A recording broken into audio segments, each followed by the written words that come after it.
দারোগা বাবু এবং হাবু ভবানীপ্রসাদ মজুমদার থানায় গিয়ে সেদিন ভোরে বললে কেঁদেই হাবু, নালিশ আমার মন দিয়ে খুব।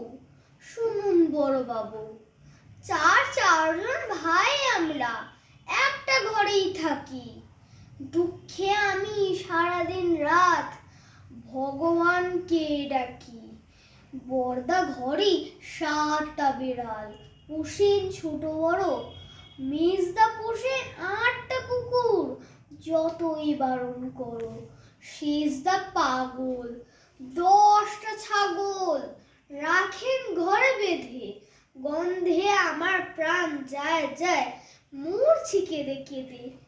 দারোগা বাবু বললে, হাবু তোমরা কি সব ভুলো, সদাই খুলে রাখবে ঘরের জানালা দরজাগুলো।